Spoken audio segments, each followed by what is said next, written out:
News मध्ये आलेले आजचे पाहुणे चंद्रकांत गुराडे उर्फ बाळभाऊ यांचं मी युवा क्रांतीच्या वतीने हार्दिक स्वागत करतो. नमस्कार. आपण परिचितच असाल, चंद्रकांत गुराडे उर्फ बाळभाऊ हे विश्व हिंदू परिषदेत बऱ्याच वर्षापासून काम करत आहेत. आता सध्या त्यांची विश्व हिंदू परिषदच्या प्रांत धर्माचार्य सहसंपर्कपदी निवड झालेली आहे.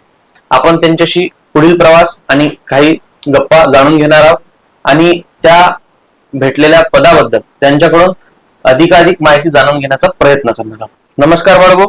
धन्यवाद. विश्व हिंदू परिषदेची स्थापना केव्हा झाली? विश्व हिंदू परिषदेची स्थापना 29 ऑगस्ट 1964 म्हणजे श्रीकृष्ण जन्माष्टमीच्या दिवशी झाली. हे दायित्व स्वीकारताना तुमच्या भावना काय आहेत? संघटनेत काम करताना एक सर्वात महत्वाचा विषय असते की जी जबाबदारी ती पूर्णपणे पार पाडायची. संघटन जे सांगेल ते काम करायचं आणि ते आत्मसात करून आपण त्या कामाच्या अनुरूप स्वतःला बनवायचं.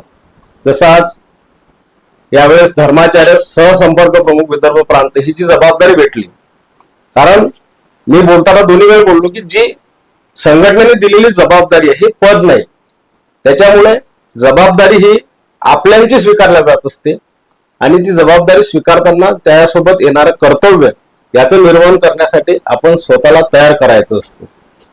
या संघटनेमध्ये तुम्ही किती वर्षापासून काम करत आहात आणि कुठकुठल्या स्तरावरून तुम्ही या जबाबदारीपर्यंत पोहोचले आहात? मी 2009 पासून विश्व हिंदू परिषदेचं काम करतो. त्याच्या अगोदर संघाच्या विविध जबाबदाऱ्या घेत काम केलंय आणि ज्यावेळेस असं वाटलं की विश्व हिंदू परिषदेला आवश्यकता आहे त्यावेळेस संघ आपल्यातून जे कार्यकर्ते असते ते इतर संघटनांना देत असते. तसंच 2009 साली विश्व हिंदू परिषदेचं सर्वात पहिली जबाबदारी आली ती नगर मंत्री म्हणून, आणि त्याच्यानंतर मग नगर मंत्री असेल, प्रखंड सहमंत्री म्हणजे प्रखंड म्हणजे आपण जो तालुका म्हणतो तो, प्रखंड सहमंत्री, प्रखंड मंत्री, जिल्हा सहमंत्री, जिल्हा मंत्री, विभाग मंत्री, प्रांत सहमंत्री, प्रांत सहसेवा प्रमुख, सेवा प्रमुख आणि आता धर्माचार्य सहसंपर्क प्रमुख म्हणून जबाबदारी. हे सर्व जबाबदाऱ्या पार पडताना तुमची कार्यपद्धती आणि कार्यशैली कशी असली? कार्यपद्धती तीच असते की जी आपण आपल्या संघटनेला जे ठरलेलं रूप आहे त्या रूपासोबत घेऊन जायची. कार्यशैली प्रत्येकाची वेगवेगळी असते, कारण काम करताना स्वभावानुसार तुम्ही तो ताळमेळ कसा करता त्याच्यानुसार आपली कार्यशैली ठरते. आणि कार्यपद्धती जर म्हणाल तर जी मातृशाखा आहे राष्ट्रीय स्वयंसेवक संघ त्याच्या अनुरूपच सर्व आपल्या ज्या संघटना आहेत, विचार परिवारातल्या संघटना आहेत, त्यांची कार्यपद्धती सारखीच असते. याच्यामध्ये तुम्ही आतापर्यंत जिथून या पदापर्यंत या जबाबदारीपर्यंत पोहोचले आहेत, तर याच्यात आलेले तुम्हाला अनुभव आणि याच्यात जाणवलेल्या त्रुटी ह्या तुम्ही आमच्या प्रेक्षकांना कशा प्रकारे सांगाल? काम करताना आलेले अनुभव याचा एक सारांश जर सांगायचा झाला तर एक असं आहे की समाजात असलेली अनुकूलता आणि गरज या दोन गोष्टीचा विचार आपल्याला करावा लागेल. कारण आज समाजात काम करताना वेगवेगळ्या गरजा आहेत. जसं सर्वात मोठा आज आपल्या राष्ट्राला पुनर्निर्माणाच्या हेतूने जे आपण काम करतो याच्यात सर्वात मोठी बाधा जर कोणती असेल तर धर्मांतरण आहे, लवजात आहे, गोवंश हत्या आहे.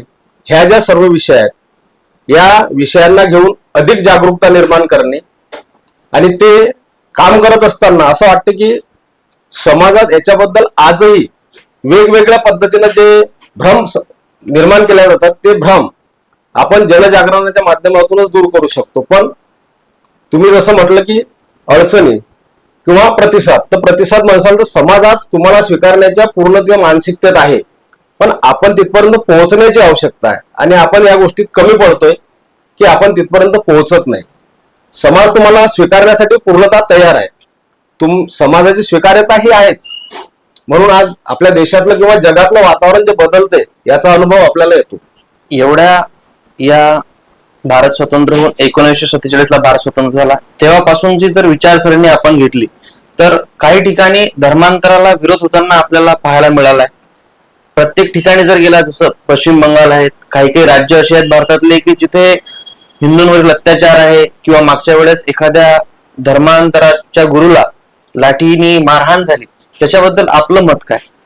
तुम्ही जो सुरुवातीला प्रश्न विचारला होता त्या प्रश्नाकडे तुम्ही आता वळले की जसं तुम्ही म्हटलं 1947, तर मी असं म्हणेन किंवा आपण सर्व जाणतोच राष्ट्रीय स्वयंसेवक संघाची स्थापना 1925 साली झाली आणि आताच मी बोलताना तुम्हाला सांगितलं की विश्व हिंदू परिषदेची स्थापना ही 1964 ला झाली. तर सर्वात प्रथम आपण किंवा सर्वांनी विचार करण्याचा हा सर्वात मोठा एक हे आहे की संघासारखं एवढं मोठं संघटन असताना राष्ट्रीय स्वयंसेवक संघाला विश्व हिंदू परिषदेची स्थापना करण्याची आवश्यकता का पडली? कारण तुम्ही 1947 चा उल्लेख केला, त्या काळात काय झालं होतं की 1947 साली देश स्वतंत्र झाला आणि आपल्या देशासोबतच जगाच्या पटलावर इतरही देश स्वतंत्र झालेत आणि आपण जे स्वतंत्र झालो मुळातच आपण फाळणी करून स्वतंत्र झालो.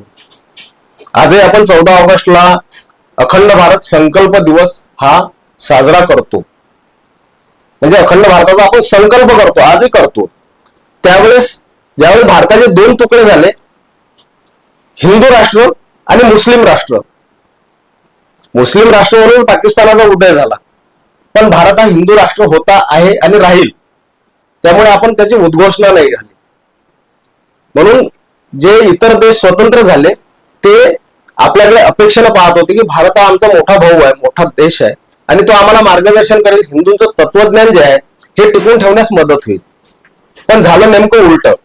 तत्कालीन जे राज्यकर्ते होते ते याबद्दल उदासीन होते, पण त्याच वेळेस या देशातले संत महंत किंवा तत्वज्ञ या सर्वांना या गोष्टीचं एक हे होतं की बाबा आपण या मार्गाने गेलो पाहिजे, पण ते होत नव्हतं. आणि त्याच वेळेस 1956 साली एक नियोगी कमिशन याचा रिपोर्ट सर्वांसमोर आला आणि त्या नियोगी कमिशन मध्ये एक उल्लेख होता की या भारत देशात ज्या ज्या ठिकाणी जनजातीय वस्ती आहे त्या त्या ठिकाणी धर्मांतरण वाढत आहे आणि या गोष्टीची जे संत महंत आहेत यांना काळजी लागून होती.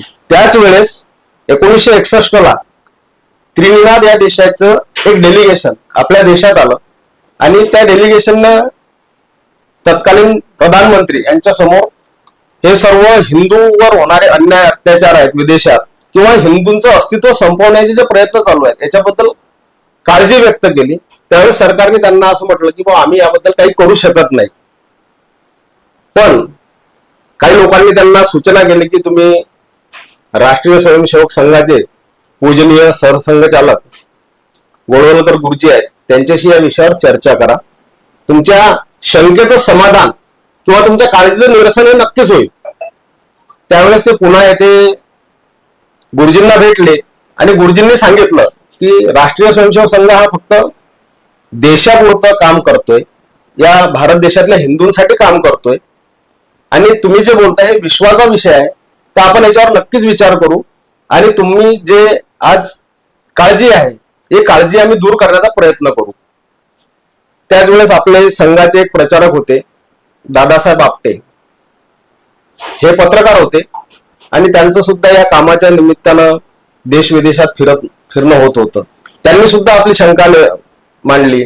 केसरी या वर्तमानपत्रात सुद्धा याच्याबद्दल खूप छापून आलं. तपोवन प्रसाद ही जी स्वामी चिन्मयानंद आहेत हे सुद्धा त्यावेळेस वेद उपनिषद हे जे आहे याचा प्रचार प्रसार करण्यासाठी विदेशात जात होते. त्यांनी सुद्धा याच्यावर शंका मांडली. त्यावेळेस पूजनीय गुरुजींनी असं म्हटलं की धार्मिक क्षेत्रात काम करणारं कुठलं तरी एखादं संघटन असावं, म्हणून दादासाहेब आपटे यांच्याकडे ही जबाबदारी दिली आणि दादासाहेब आपटेंनी सतत 2 वर्ष आपल्या देशातल्या सर्व संत महंत तत्वज्ञ या सर्वांना घेऊन, म्हणजे जे आज आपण म्हणतो आणि आपल्या समोर जी समस्या आहे जातीभेदाची, वर्णभेदाची, संप्रदाय भेदाची, या सर्वांना एकत्रित करून 1964 म्हणजे जन्माष्टमीच्या दिवशी सांदीपनी आश्रम मुंबई या ठिकाणी या सर्वांना एकत्रित केलं आणि या सर्वांच्या एकत्रित येण्याच्या या भूमिकेतून आणि म्हणजे काय म्हणून आपण त्यांना ज्यांनी स्वतःला स्वीकारलं त्या विचाराला स्वीकारून विश्व हिंदू परिषदेची स्थापना झाली.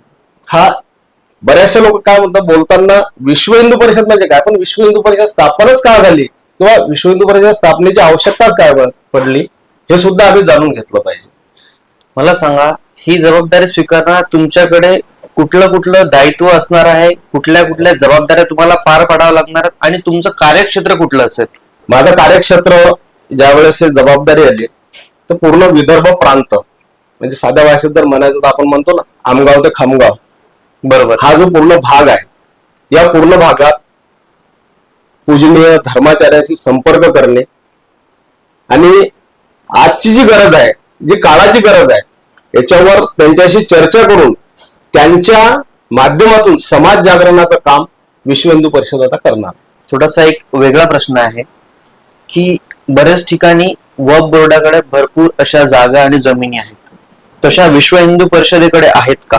मुळातच आपण काय म्हणतो सब भूमी संतन की, बरोबर, हा जो विषय आहे म्हणजे प्रत्येक धर्माचं एक वेगवेगळं जे काय म्हणू आपण त्याला अनुयायी असतील, त्यांचं अनुसरण असेल किंवा त्यांची मान्यता असेल, ही वेगवेगळी आहे. आता तुम्ही जे विश्व हिंदू परिषदेचं विचारलं किंवा विश्व हिंदू परिषदेकडे जागा आहेत का, तर विश्व हिंदू परिषद हे धार्मिक क्षेत्रात काम करणारं संघटन आहे आणि आवश्यक असेल तेवढं आपल्याकडे असावं. बाकी समाजाचं आहे आणि समाजाचं काम आपण ज्यावेळेस करतो तर ते काम करून घेण्यासाठी ज्या ज्या गोष्टीची आवश्यकता असते ते समाज देते. त्यामुळे आपल्याला वक्फ बोर्डासारखं संग्रह करून ठेवण्याची आवश्यकता नाही आहे. आणि तसं जर असतं तर आपल्याला अयोध्येमध्ये श्रीराम जन्मभूमीचं जे मंदिर बनवलं त्यात आपल्याला वेगळी जागा विकत घ्यावं नसती लागली ना. म्हणून आपण जमिनी अधिग्रहित नाही करत, कुठलाही मोह न ठेवता काम करणे हेच आपलं ध्येय आहे. समाजात जगताना धर्माबद्दलची आवड आणि निष्ठा कशी असायला हवी आपण चर्चा करतोच आहे बाळूभाऊ बोराडे सोबत. आपण त्यांना थोडा स्थानिक पातळीचे प्रश्न विचारणार आहात की तुम्हाला संघटन टिकवण्यासाठी आणि स्थानिक पातळीवर काम करण्यासाठी तुम्हाला जे तुमची टीम आहे किंवा जे तुमचे सहकारी असतील यांच्याकडे तुम्ही नवीन जबाबदाऱ्या देणार आहात की काही बदल करणार आहात? कसं आहे, संघटन हे 365 दिवस चालणारी प्रक्रिया आहे. त्याच्यामुळे बदल हे सहज असतात. म्हणजे आज माझ्याकडे जी जबाबदारी आली ती माझ्या अगोदर आणखी कोणाकडे होती. आणि संघटनेत काम करताना संघटन या दृष्टीने काम करते की प्रत्येकाच्या ज्ञानाचा उपयोग संघटन वाढीसाठी व्हावा. कारण संघटनेचं काम करताना दोन गोष्टी असतात, एक असते कार्याचा विस्तार आणि दुसरं असते कार्याचं दृढीकरण. कारण विस्तार झाला पाहिजे ही सर्वांचीच भूमिका असते किंवा आहे आणि राहिलीच पाहिजे. ज्यावेळेस विस्तार होतो त्यावेळेस त्याचं दृढीकरणही झालं पाहिजे. कारण आम्ही जर विस्तार करायच्या नादात लागलो तर कदाचित आम्ही चीनचा विस्तारवादी हा जो शब्द आहे हा आमच्याकडे लागून जाईल. पण विस्तार हा करावाच लागेल कारण आमचं लक्ष आहे की शेवटचा हिंदू. त्यावेळेस विस्तार हा करावाच लागेल आणि विस्तार करत असताना त्या कामाचं दृढीकरण झालं पाहिजे. कारण विस्तार करत असताना ते सांभाळणार कोणीतरी लागेल. मग सांभाळणार कोणी लागेल तर जे अगोदर असणारे कार्यकर्ते असतात त्यांची त्या कामाची समज, त्या कामाचं ज्ञान, या सर्व गोष्टीचं कसब त्या कार्यकर्त्याने या कामासाठी लावावं आणि जे काम आपलं विस्तारत आहे ते काम सांभाळावं. हीच या बदलाच्या मागची भूमिका असते, याच्या व्यतिरिक्त काही नाही. हा एक चालणारी प्रक्रिया आहे. आणि मी तुम्हाला सर्वांना असं म्हणेल की तुम्ही इथं बोलावून जो माझा सत्कार केला किंवा एक त्या कामाचं कौतुक केलं तर हा सहज चालणारी प्रक्रिया आहे. कारण ही जबाबदारी आहे आणि जबाबदारी प्रत्येकानं आपल्यावर जी जबाबदारी असते, जसं आपण सर्व पारिवारिक आहोत, ज्यावेळेस आपल्या परिवाराची जबाबदारी आपल्याकडे येते त्यात नवीन असं काहीच नसते. जसं मी कधी काळी मुलगा होतो, बरोबर, कधी काळी पती होतो, कधी काळी वडील आहे किंवा येणाऱ्या काळात आजोबा असेल. बरोबर, हीच सतत चालणारी जबाबदारी आहे आणि हीच जबाबदारी कुठेतरी परिवारात संघटनेत काम करताना बदलत जाते. म्हणून जबाबदारी बदलली म्हणून कोणीतरी यावं कौतुक करावं असं काही नसते. पण आज हे सर्व चालते. मागच्या वेळेस आपल्या शेगाव शहरात गणपती उत्सवादरम्यान जी दगडफेक झाली याच्याकडे बघण्याचा जो बाकी समुदायाचा जो हेतू होता त्याच्यामध्ये आणि हिंदू धर्मावरील होणाऱ्या दगडफेकीमध्ये याच्यामध्ये विश्व हिंदू परिषदेची भूमिका काय होती? आपण असं म्हणतो की संघटित जर शक्ती झाली तरच भारत हा समर्थ होईल. आणि ह्या ज्या लहान लहान विषय आहेत, तुम्ही एक शेगावचं उदाहरण त्या दिवशीचं सांगितलं. बरोबर. मी तुम्हाला सांगेन की आपल्या 3ही तालुक्यात त्या दिवशी असे अनुचित प्रकार घडले. बरोबर. कारण शेगावात ज्यावेळेस झालं त्याच्या 1 तास अगोदर वानखेड सारख्या लहान गावात झालं, आणि आपल्या इथे ज्यावेळेस झालं त्याच्या 1-1.5 तास नंतर जळगाव जामोद मध्ये झालं. याच्यातून हिंदूंनी योग्य बोध घेऊन आपल्यात असणारे परस्पर मतभेद, कारण सर्वात मोठी आज जी समस्या आमच्या समोर आहे ती आहे जातीभेदाची, वर्णभेदाची, समर्थन जे आपण म्हणू संप्रदाय भेदाची, पंथभेदाची, आणि आता नवीन सुरू होत आहे भाषाभेद. म्हणून या सर्व गोष्टी विसरून जोपर्यंत आम्ही संघटित होणार नाही, आणि विश्व हिंदू परिषद याच्यापेक्षा पुढचा विषय बोलते की आम्हाला हिंदूंना हिंदू बनवायचं आहे, आम्हाला हिंदूंना आचरणशील हिंदू बनवायचं आहे, आम्हाला हिंदूंना संघर्षशील हिंदू बनवायचं आहे, आणि आम्हाला हिंदूंना संघटित हिंदू म्हणून बनवायचं. तरच आम्ही आमच्या देशाला जे आपण म्हणतो की परमवैभवाने तुम्ही येतच स्वराष्ट्रम, त्याच्याशिवाय आपण भारत मातेला परमवैभव प्राप्त करून देऊ शकत नाही. कारण 4 भाऊ आहेत, वेगवेगळ्या कामाच्या निमित्त वेगवेगळ्या ठिकाणी गेले, आणि त्या व्यवसायावरून त्यांची वागणूक, त्यांनी ती जीवनशैली स्वतः जोपासली. त्यामुळे 4 भाऊ वेगवेगळे असू शकत नाही. व्यवसाय वेगवेगळा जरी असला तरी ते एकच आहे, असंच आपण मानतो. मला सांगा, आजच्या या जगात जो प्रकार चालला आहे याच्यामध्ये तुम्हाला कुठेतरी असं वाटते का हिंदू असुरक्षित आहे? हिंदू असुरक्षित कधीच नव्हता. आपण जर 1200-1300 वर्षांपासूनचा जर इतिहास पाहिला तर आपण असुरक्षित असं कधीच नाहीये. जे इंग्रजांच्या आपल्या देशातल्या प्रवेशानंतर झालं, त्याच्या अगोदरचा इतिहास हा आपला संघर्षाचा इतिहास राहिलेला आहे. त्यामुळे हिंदू असुरक्षिततेची भावना निर्माण केल्या जात आहे. हिंदू कुठे असुरक्षित नाही आहे, फक्त आम्ही संघटित होण्याची आवश्यकता आहे. आणि जोपर्यंत आम्ही संघटित होणार नाही तोपर्यंत आमचा प्रभाव, जसं जर थोडस राजकीय भाषेत जर बोललो तर आपण 2014 नंतरचा जर सर्व प्रवाह पाहिला तर आज हिंदू हा स्वतःला गौरवशाली समजतो. पण फक्त ते पाहून आपलं म्हणणं असं आहे की प्रत्येक हिंदूनं आपलं स्वतःचं अध्ययन केलं पाहिजे, चिंतन केलं पाहिजे, मनन केलं पाहिजे, आणि त्याच्यानुसार आम्ही काय होतो, काय आहोत, काय करायचं आहे. कारण पूजनीय सरसंघचालक डॉक्टर हेडगेवार असं म्हणतात की आम्हाला जर आमचा भविष्यकाळ उज्ज्वल करायचा असेल तर वर्तमान काळात भूतकाळात झालेल्या चुका दुरुस्त करून पुढे जावं लागेल. त्यावेळेस आमचा भविष्यकाळ निश्चितच उज्ज्वल होईल. आणि या गोष्टीवर आपण आपल्या विचार परिवारात पूर्णतः विश्वास ठेवून काम करतोय. आणखी थोडासा वेगळा प्रश्न आहे. काही राज्यांमध्ये जे इतर धर्मांचे लोक आहेत ते हिंदू धर्मात येत आहेत, यामध्ये आणि पुढच्या काळात याची जी गती आहे ती लोक काही स्वतःहून येत आहेत, काही ठिकाणी धर्मांतराला म्हणजे हिंदूंना बाकी समाजामध्ये ओढून घेतलं जाते. पण काही लोक जे आहेत जे स्वतःहून हिंदू धर्माचा स्वीकार करतायत, त्याच्याबद्दल तुम्ही काय म्हणाल?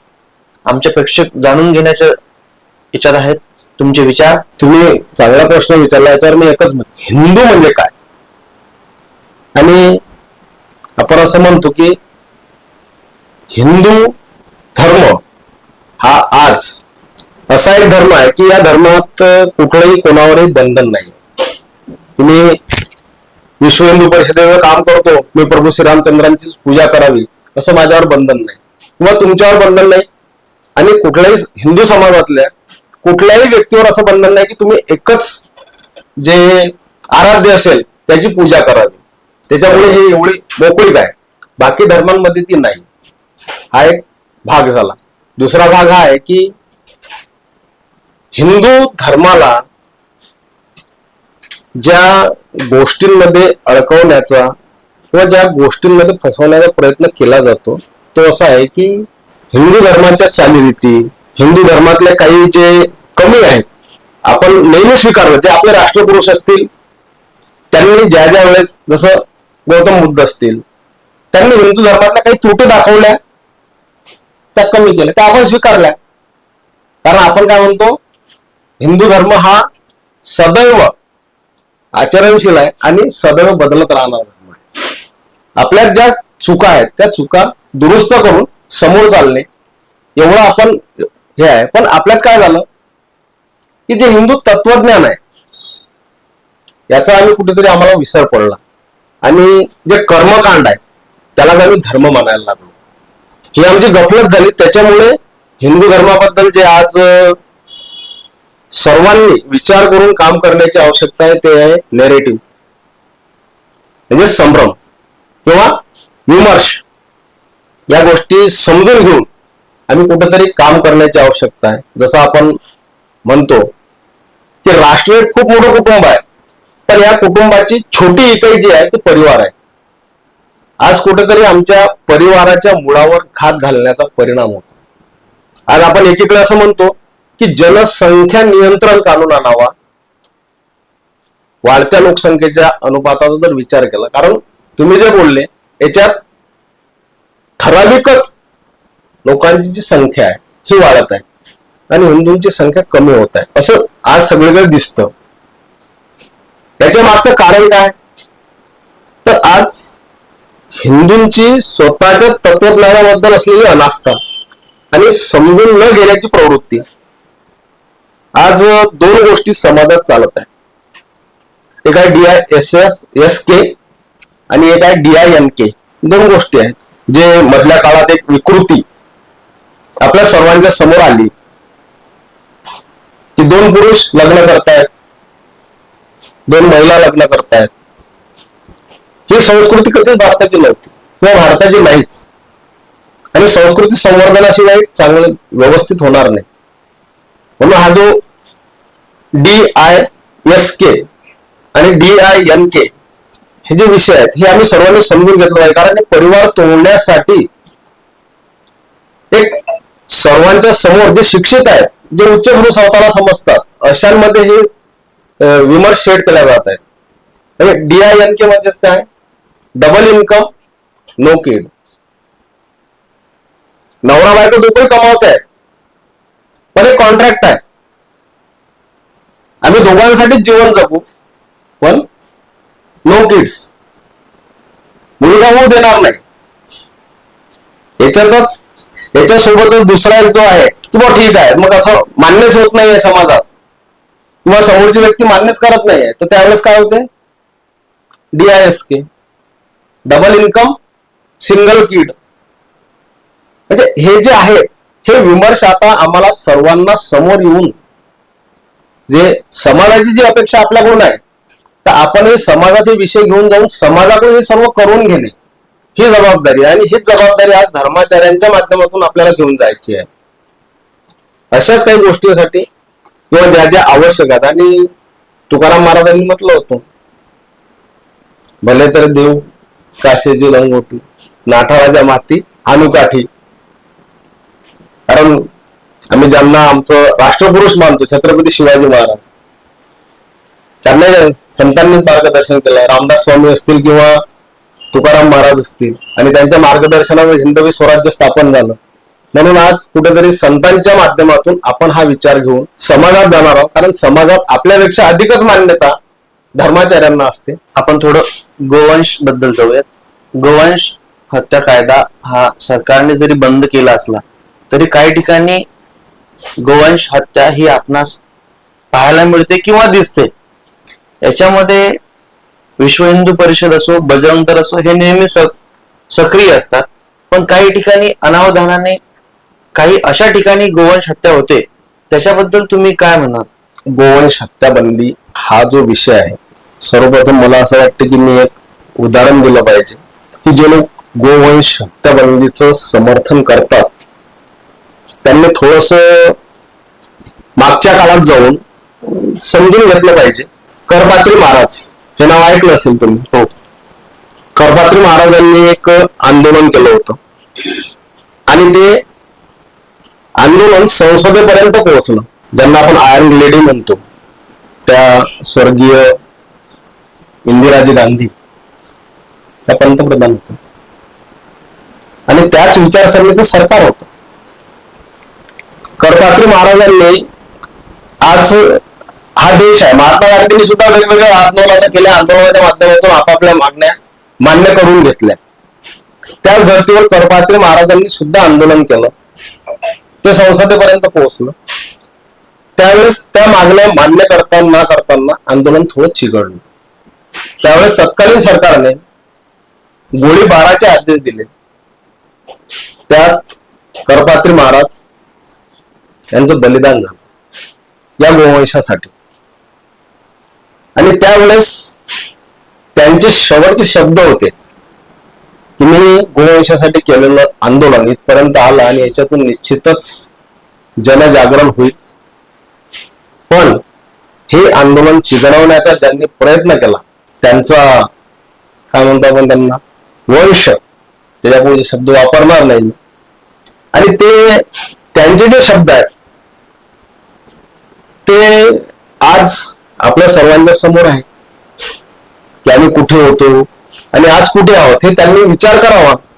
एवढं त्या गोमातेचं सत्व किंवा आपण असं म्हणू की गोमातेच्या आशीर्वादाने जे शब्द करपात्री महाराजांच्या तोंडून निघाले ते आज सत्य होताना दिसत आहे. आता तुम्ही विचारलं की गोवंशाच्या बद्दलचा विषय, तर गोवंश हत्या बंदी हा जो विषय आहे हा कायदा करून त्याला कुठेतरी अटकाव होईल, ते कमी होईल, पण थांबणार नाही. कारण काही लोकांची मानसिकता अशी आहे की हिंदू गोमातेला आपली माता मानतात, आपलं आराध्य मानतात आणि यांच्या आराध्यावरच आम्हाला कुठेतरी घाला घालायचा आहे, त्याच्यामुळे ते थांबणार नाही. विचार करण्यासारखा विषय आहे की औरंगजेबाच्या वेळेस गोवंश हत्या बंदी होती या देशात. आज हिंदूंचं सरकार आहे, हिंदू विचाराचं सरकार आहे, देशात गोवंश हत्या बंदी नाही आहे. मी धन्यवाद मानेन त्या माननीय मुख्यमंत्री एकनाथजी शिंदे यांचे की ज्यांनी गोवंश हत्या बंदीचा कायदा आणला, गोमातेला राजमातेचा दर्जा दिला. पण यामुळे सर्व प्रश्न सुटणार आहेत काय? आमची सर्वांची जबाबदारी आहे की आज गोवंशाच्या हत्येमुळे आज प्रत्येक 100 व्यक्तीमधला एक व्यक्ती कॅन्सरनं पीडित आहे. आणि हे कशाची देण आहे? ही आम्ही स्वीकारलेल्या जीवन पद्धतीची देण आहे. याला सर्वस्वी जबाबदार आम्ही आहोत. ज्यावेळेस आम्ही गोवंशाची निगडीत शेती करत होतो त्यावेळेस हा देश सुजलाम सुफलाम होता. आणि हा देश ज्यावेळेस सुजलाम सुफलाम होता त्यावेळेस या देशात निरोगी काया,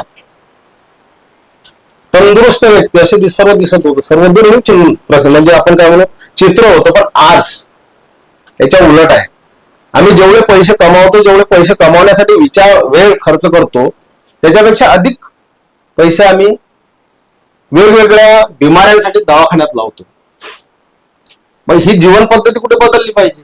आणि गोवंशाच्या रक्षणाच्या कायद्यापेक्षा त्याचं जनजागरण झालं पाहिजे, संवर्धन झालं पाहिजे असं आपण म्हणतो. म्हणजे विश्व हिंदू परिषदमध्ये गोरक्षा गो संवर्धन असा विषय आहे. आज आपण पाहतो की आपण कार्यकर्ते म्हणून रस्त्यावर ही सर्व लढाई लढतो, याला विरोधी होताना दिसते आणि विरोध होणारच. कारण ज्याचा व्यवसाय ज्या गोष्टीवर अवलंबून असतो तो विरोध करणारच आहे. पण आम्ही जनजागरणात कमी पडतोय.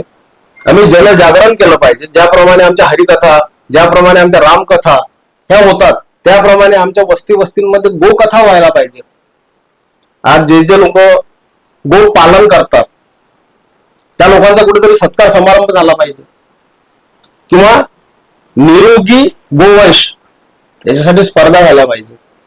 यातून कुठेतरी समाजात जनजागरण होईल आणि गोवंश हत्याबंदी थांबवण्यासाठी आम्हाला संघर्ष करावा लागणार नाही, कारण शेतकऱ्यांना त्या गोष्टीचं महत्व आम्हाला पटवून द्यावं लागेल.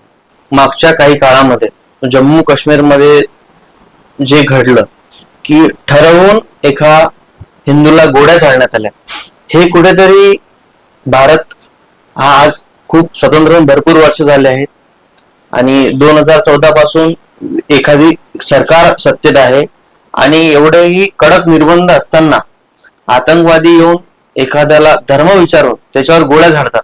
याच्याबद्दल विश्व हिंदू परिषद पुढे काय करणार आहे आणि तिचे अशा घटना या देशात घडूच नये, अशा गोष्टी ह्या निषेधार्हच आहेत आणि अशा घटना आपल्या देशात घडूच नये यासाठी आपण सर्वांनी प्रयत्न केले पाहिजेत. पण आपण समजून घेतलं पाहिजे की या सर्व गोष्टीत संघटनेची आवश्यकता आपण असं का म्हणतो. आपण म्हणतो ना, जागरूक हिंदू, निर्दोष हिंदू, आचरणशील हिंदू, हे सर्व जोपर्यंत होत नाही तोपर्यंत या ज्या घटना आहेत किंवा अशा प्रकारच्या विविध घटना देशात घडतात. आता तुम्ही हेच म्हटलं, सर तन से जुदा असे नारे सुद्धा या देशात लागतात ना. पण या सर्व गोष्टींवर एकच उपाय आहे, तो म्हणजे संघटित हिंदू. काय असते, आपण एक उदाहरण द्यायचं झालं तर मी एवढं सांगेन की जर मी छत्रपती शिवाजी महाराज चौकात एकटा उभा आहे तर कोणीतरी येताना जाताना पाहिजे हे उभे आहेत. पण आपण 5 जण जर उभे आहोत तर रस्त्याने जाणारा थांबून एखाद्याने विचार करा काय आहे, आणि ते जर आपण 100 जण उभे आहोत तर शासन प्रशासन सर्वांना या गोष्टीची जबाबदारी घ्यावी लागेल, खबरदारी घ्यावी लागेल. आता काय, हे संघटनेचं महत्व आहे. जोपर्यंत हिंदू हे महत्व समजणार नाही आणि हे सर्व आमच्यातले, जसं आता संघाचं शताब्दी वर्ष आहे आणि संघाच्या शताब्दी वर्षात पंचपरिवर्तन म्हणजे 5 बिंदूंवर सर्वांना काम करायचं आहे. तर आपला सर्वात पहिला मुद्दा आहे सामाजिक समरसता. जोपर्यंत आम्ही असं म्हणणार नाही किंवा स्वीकारणार नाही मनानं, कारण हे पंचपरिवर्तन हे करून घ्यायचे नाही आहे, हे स्वतः आचरणात आणायचे बिंदू आहे. त्यावेळेस आम्हाला जे पाहिजे, जे असं वाटतं की हे झालं पाहिजे, आमचा प्रभाव निर्माण झाला पाहिजे, तर ते सर्व गोष्टी आम्हाला स्वतःपासून स्वीकारावं लागते. सामाजिक समरसता आपण म्हणतोय, सब समाज को लिए साथ में है आगे बढ़ते जाना, असं ज्यावेळेस आम्ही म्हणतो त्यावेळेस आमच्या स्वतःच्या आचरणात ही गोष्ट कुठेतरी आहे का, हे आम्हाला समजून घ्यावं लागेल. म्हणजे मुद्दा हा आहे की पंचपरिवर्तनाची आवश्यकताच का पडली. तर आमची संस्कृती महान आहे की या जगात कितीतरी संस्कृती होत्या, त्या झालेल्या आक्रमणामुळे मोडकळीस आल्या आणि समाप्त झाल्या. पण हा भारत देश आहे, इसवी सन 700 पासून तर आज 2500-1800 वर्ष आम्ही वेगवेगळ्या पद्धतीनं वेगवेगळ्या आक्रमणांना झेलून आजही ताटमानेने उभा आहोत. याच्या मागचा जो उद्देश आहे, याच्या मागची जी पवित्रता आहे, हे आम्ही कधी समजून घेणार आहोत. या सर्व गोष्टीचा विचार आम्ही केला पाहिजे आणि संघटनेला महत्व देऊन आम्ही विचार कुठलाही असेल चालेल, पण ज्या ज्या वेळेस आवश्यकता असेल त्या त्या वेळेस आम्ही हिंदू म्हणून एकत्रित येऊ, हाच या सर्व गोष्टींवरचा उपाय आहे आणि ते आम्ही सर्वांनी केलं पाहिजे, स्वीकारलं पाहिजे. शेवटचा प्रश्न तुम्हाला की तुम्ही तरुणांना आणि या युवकांना काय संदेश द्या. मला असं वाटतं की आज जी काळाची गरज आहे, आम्ही छत्रपती शिवाजी महाराजांच्या या महाराष्ट्रात राहतो, जे आमचे राष्ट्रपुरुष आहेत. आणि मी महाराष्ट्राचा मुद्दा म्हटलं कारण ते जगन्मान्य असं एक व्यक्तिमत्व आहे, राष्ट्रपुरुष आहेत. ज्यावेळेस छत्रपती शिवाजी महाराजांनी हिंदवी स्वराज्याची स्थापना केली त्यावेळेस त्यांनी कुठल्याही एका पंथाला, एका जातीला, एका वर्णाला, एका संप्रदायाला सोबत घेऊन केलेलं नाही. जसं आपण म्हणतो सब समाज को लिए साथ में, त्याप्रमाणे छत्रपती शिवाजी महाराजांच्या सोबत जे सैन्य होतं हे 18 पगड जातीचं सैन्य, आणि या सर्वांना सोबत घेऊनच हिंदवी स्वराज्याची स्थापना झाली. कुठेतरी आम्ही महाराष्ट्रात राहतो तर छत्रपती शिवाजी महाराजांचा हा विचार आम्ही स्वीकारणार आहोत का. सामाजिक समानता, समरसता, समता घेऊन आम्ही या हिंदूंना एकत्रित करून जो आज काही वेगवेगळ्या विचार प्रवाह समाजात काम करतात आणि ते आम्हाला सर्वांना वाटण्याचं जे काम करतात, त्यातून आम्ही काहीतरी बोध घेऊन संघटित हिंदू, समर्थ भारत, म्हणजेच आम्ही सर्व आमचा जातीभेद, धर्मभेद, वर्णभेद, संप्रदाय भेद, भाषा भेद विसरून याच्यावर येऊन आम्ही कुठेतरी आम्ही हिंदू आहोत हा विचार घेऊन जी आमची हिंदू संस्कृती आहे, जी आमची जीवनशैली आहे, ती आमची कार्यशैली बनेल का, एवढाच मी आजच्या या प्रसंगी सर्वांना संदेश देऊ. धन्यवाद. आपल्यासोबत होते शेगाव शहरातील चंद्रकांत गुराडे उर्फ बाळूभाऊ गुराडे यांची विश्व हिंदू परिषदच्या प्रांत धर्माचार सहसंपूर्णपदी निवड झालेली आहे. आपण त्यांना युवा क्रांती न्यूज मध्ये बोलवलं, त्यांनी त्यांचा अमूल्य वेळ दिला, त्याबद्दल त्यांचे मनापासून धन्यवाद. आपले सुद्धा युवा क्रांती न्यूज चॅनलचे सुद्धा मी धन्यवाद मानतो की माझ्यासारख्या एका सामान्य कार्यकर्त्याला आपले विचार प्रकट करण्याची जी संधी आणि जो मंच आपण उपलब्ध करून दिला, त्याबद्दल मी खरोखरच युवा क्रांतीचे खूप खूप धन्यवाद मानतो, आभार मानतो. अशाच प्रकारच्या नवीन नवीन घडामोडी पाहण्यासाठी आणि धर्माचार्य, संपर्क प्रमुख आणि वेगवेगळे उपस्थित मान्यवर यांचे विचार जाणून घेण्यासाठी आपण युवा क्रांती न्यूजच्या चॅनलला सबस्क्राईब करा, लाईक करा आणि शेअर करा. युवा क्रांती न्यूज तर्फे मी कार्तिक कुलकर्णी, शेगाव.